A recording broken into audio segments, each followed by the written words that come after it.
I am in Tomsk right now. This is the Tomsk synagogue.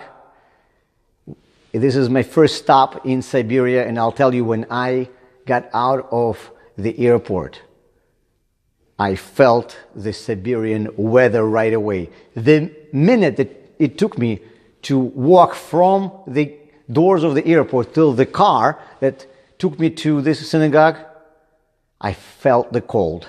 Minus 35 degrees. It is very cold. Minus 35 degrees Celsius, that is.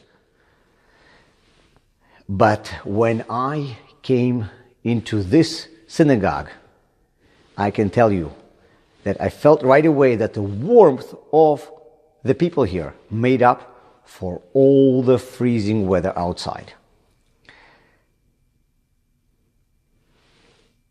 The history of Jewish community of Tomsk actually takes us back to the times of Kantanistan, and just like the stories that we were telling you about the synagogue in Rostov, many Jews who were serving in the Tsar's army for 25 years, when they finished their service, were settling in the places where government would allow them to settle, and Tomsk was one of these places.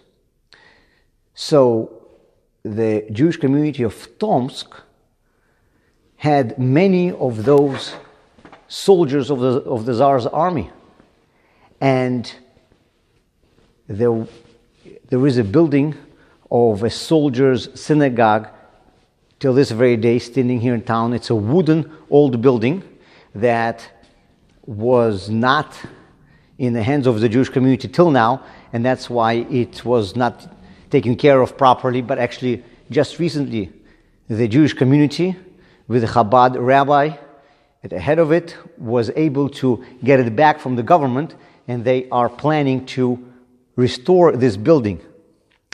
But this synagogue that we are in right now, it is a historical building, and even the Russian government listed as such, and therefore it is giving some money for the upkeep of the building. The Rostov history of Kantanistan mentions always name of one Jew. When Jews were serving in the Tsar's army, obviously they were limited in how high they were able to get in the ranks because of their Jewishness. Those that would convert to Christianity obviously would be allowed to move higher and higher in their ranks, but not those who remained Jews. The highest ranking Jew in the Tsar's army was someone by name Getzel ben Yankel Tsam, or in Russian he was called Getzel Yankelevich Tsam. After finishing his service in the army, he put a lot of effort into helping Kantanistan to rebuild their lives and build Jewish community for them. There is a Sefer Torah that he has sponsored to be written for the synagogue of the Kantanistan, and this Sefer Torah is in this synagogue right now. You see, this Torah, which I'm pointing to right now, the small Torah, has even his initials on it, Ge, Ya, and Tse in Russian, Getzel Yankelevich Tsam. This Torah is in a perfect condition, and it is used by this shul, by the synagogue, every single day. Tomsk is an academic city. There are a lot of universities here, and many Jews were coming here for their education.